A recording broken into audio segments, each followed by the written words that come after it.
The sky above Vorn was not blue like Earth. It was a dull, sickly yellow, stained with the dust of storms that never ended. The winds howled through the ruined city like restless ghosts, carrying with them the smell of burned metal and decay. Captain Elias Grant adjusted the controls of his small cargo ship and looked down at the landscape. Crumbling buildings jutted up like broken teeth, and the streets below were empty except for shadows moving among the rubble. He had been here many times before. Vorn was not a welcoming world, but it was a world in desperate need. War, famine, and neglect had left the inhabitants starving. The Dominion Alliance controlled much of the sector, but humans had taken it upon themselves to deliver what little aid they could.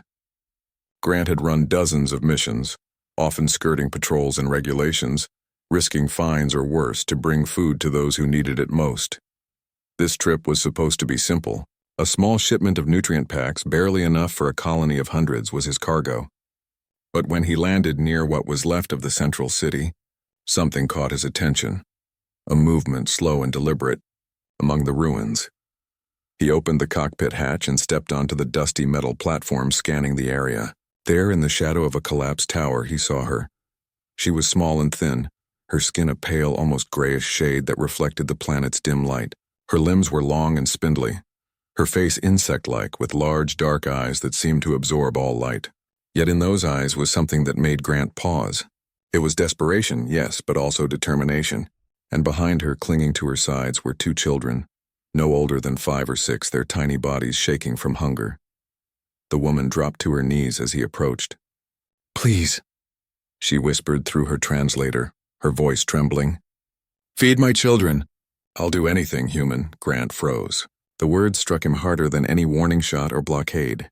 He had heard of starving aliens, seen the aftermath of famine, but never had he been confronted like this, face to face with a creature so vulnerable, so dependent on his help. He glanced at his cargo. There were enough rations to feed a small colony, but only just. If he gave it all to them, the other settlements waiting for their supplies would go hungry. He had been trained to follow orders, to deliver efficiently and without attachment, and yet looking at the woman's eyes he knew he could not turn away. "Come closer," he said softly, kneeling down to meet her gaze. "How long has it been since you ate?" She shook her head. Tears fell from her eyes, glinting in the dim light. 3 cycles, maybe 4, I cannot remember. She glanced down at her children. "They are weaker than me, please. Please." Grant reached into his cargo hold, pulling out a ration pack.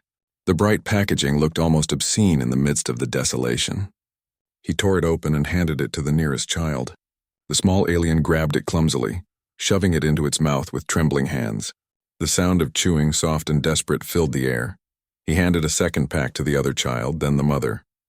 She caught it and pressed it to her chest, murmuring words he could not understand. Her hands shook as she handed each child small portions, and for the first time in many cycles, their bodies relaxed. Grant watched them eat and felt a weight lift from his chest. But relief was short-lived. The hum of engines approached, low and menacing. He turned his head to see Dominion patrol ships descending from the sky, their lights cutting through the dust like knives. "Captain Elias Grant," a voice boomed from a loudspeaker. "You are under arrest for unauthorized humanitarian interference. Stand down and surrender your cargo immediately." The woman looked up, her eyes wide with terror. The children froze, clutching her sides. Grant's mind raced. He could not give up the food, not now, not after seeing them. "Get back to your ship," he shouted. The woman nodded, gathering her children as he prepared for what he knew might be a fight he could not win. He activated the ship's defensive systems, but the patrol was already closing in. Their weapons glinted in the dusty light, a silent warning that any resistance would be met with force. Grant took a deep breath. There was no time for hesitation. He had chosen this path the moment he opened the hatch and saw her face. The patrol ships hovered, their engines loud enough to rattle the debris around them. A beam of light scanned the ground, and for a moment he feared they had spotted the woman and her children. But the mother moved instinctively, shielding them behind a pile of rubble. Grant's heart pounded. He could not let them be harmed. Not for anything. He opened a channel to the patrol. "I am feeding the innocent," he said. "They pose no threat. You cannot punish hunger." Silence answered him, then static, then a cold, sharp command. "Compliance required. Resistance is illegal." Grant clenched his fists. He was alone, outnumbered, and trapped. Yet as he looked at the children's small, grateful eyes, he felt a surge of determination. Humanity had always been defined by its choices, the moments when it did what was right even if it was hard. He grabbed a few more ration packs, tossing them toward the mother. "Take these," he said urgently. "Run." She hesitated, glancing between him and the approaching ships. I cannot leave you." "You must," he insisted. "Your children need this more than I do. Go." With a nod, she gathered her children and ran, their small forms disappearing into the ruins. Grant turned back to the patrol, raising his hands but refusing to surrender the cargo. The patrol ships descended, beams of light cutting across his ship, engines roaring. He braced himself, knowing that this act of mercy would have consequences. But as the mother and children vanished into the distance, he felt something he had not felt in years, and hope. Even in the darkest place, even under the harshest conditions, a single act of kindness could ripple across the universe. And maybe, just maybe, it could spark something greater. The patrol ships were moments away from boarding. Grant's thoughts raced, not with fear for himself, but with concern for those he had fed. He could only hope they would survive, that someone else would continue the chain of mercy he had started. As the first ship's ramp began to descend, he took a deep breath and whispered to himself, "Do what's right no matter the cost," and in that moment, among the ruins of a dying world, Captain Elias Grant knew that humanity's strength was not in weapons, not in fleets or laws, but in the courage to act when it mattered most. The engines of the Dominion Patrol shook the ground, the shadows of soldiers moving across his hull. Yet even as he faced capture, even as his future hung by a thread, he felt the warmth of something far greater. The knowledge that he had done the right thing.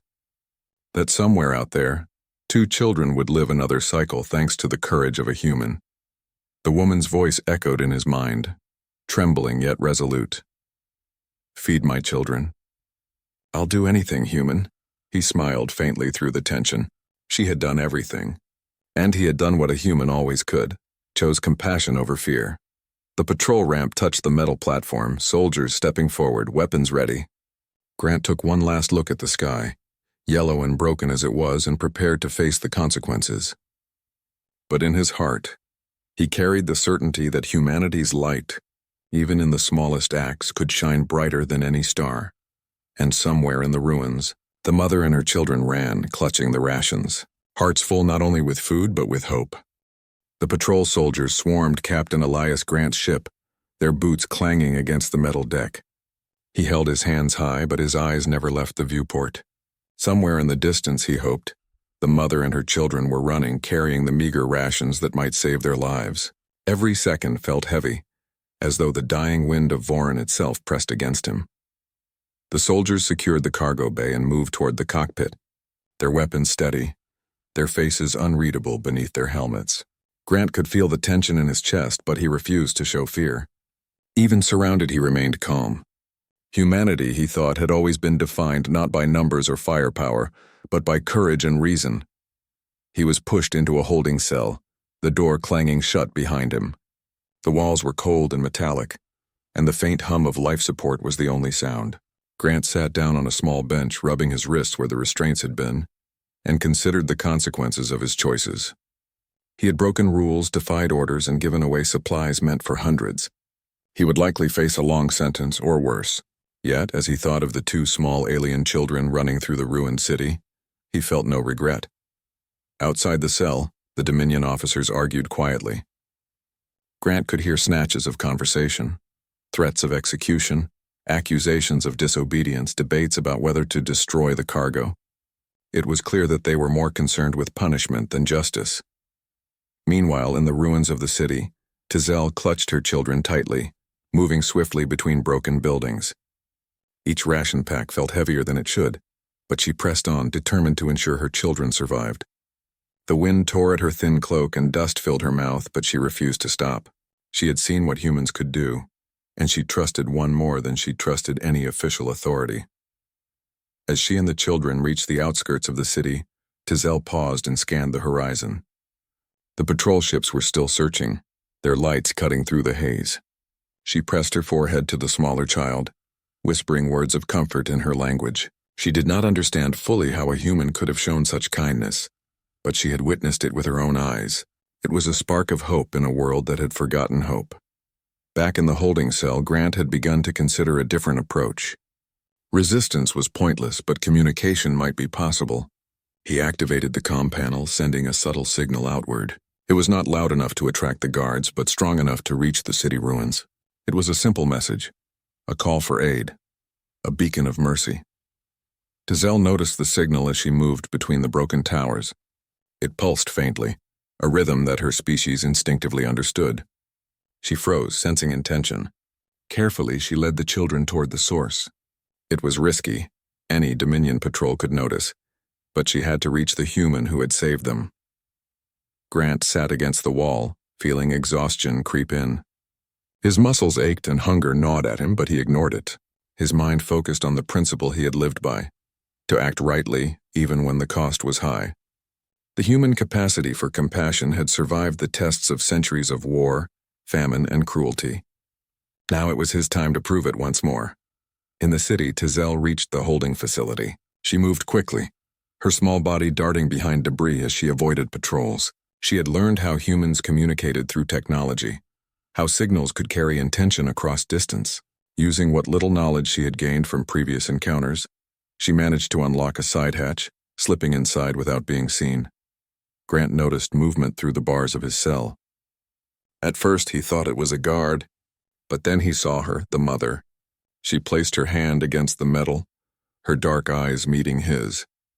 In her hand she held a small ration pack, enough to sustain him for at least one more cycle. "You came," he whispered, disbelief and relief mixing in his voice. She nodded, handing him the pack. Her children peeked from behind her, watching silently. Grant tore open the pack and ate quickly, the taste of the synthetic nutrients foreign but nourishing. He felt strength returning to his limbs, a clarity returning to his mind. "You saved my children," she said softly. "I can save you." Grant smiled faintly, shaking his head. "You already did, and now perhaps we can save more." With renewed energy, he began tapping into the facility's main systems. Though he lacked official clearance, he knew enough to send a broadcast across the sector. He opened the channel to every ship, station, and settlement in range, transmitting not a warning, not a threat, but a simple message. Images of Tizelle, her children, and the rations he had shared. A human feeding starving aliens. No violence, no lies, just truth. The message spread quickly, faster than any patrol could block. Across Vorn, across nearby worlds, beings watched the broadcast. They saw courage, empathy, and the strength of a species that could act rightly, even when it was inconvenient. Small acts of rebellion and kindness began to appear. Citizens shared what little they had. Smugglers turned away from profit to aid. The word spread. Humans do not abandon the weak. The Dominion officers, realizing what had happened, panicked. They could not erase the broadcast, and they could not control the growing sentiment among the populations.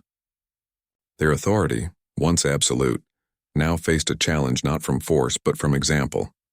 Grant, though still imprisoned, felt a deep satisfaction. Even if he never left the cell alive, his actions had inspired change. He had proven that humanity's greatest weapon was not firepower, not politics, but conscience. Tizelle and her children waited outside, aware of the danger, but emboldened by hope. They had followed the signal, guided by trust and instinct.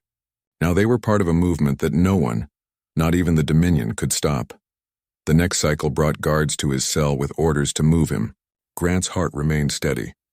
He knew the story had already spread beyond their reach. His choices, his compassion, had created ripples that could not be undone. Before leaving, he turned to the mother and children who had managed to remain nearby. "Remember this," he said quietly. "It is not the size of your strength that matters. It is what you choose to do with it."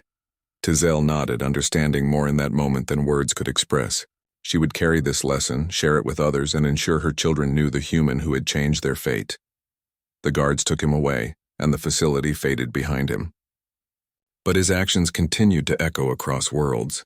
Humans and aliens alike began sharing resources, helping those in need and standing against cruelty. What had started as a single act of mercy became a movement, a reminder that even in the darkest corners of the galaxy, compassion could shine brighter than any weapon. Years later on Voron, a monument was erected. It depicted a human kneeling, offering a ration pack to a small alien child. Tizelle and her children were present at the unveiling. They had survived, thrived, and never forgotten the man who had risked everything for them. The inscription read, "He fed the hungry, not because it was allowed, but because it was right." And in the hearts of those who saw it, across countless worlds, the story lived on. A story of courage, humanity, and the power of doing what is right, even when the cost is high. Somewhere in the galaxy, Captain Elias Grant's name became a symbol, not of lawbreaking, not of rebellion, but of the enduring truth that humans could be extraordinary, not through conquest, but through kindness. And the mother, Tizelle, watched her children play under the pale yellow sky, knowing that a single human's choice had changed everything. The stars above Vorn seemed a little brighter that night, reflecting hope in a galaxy that had almost forgotten it.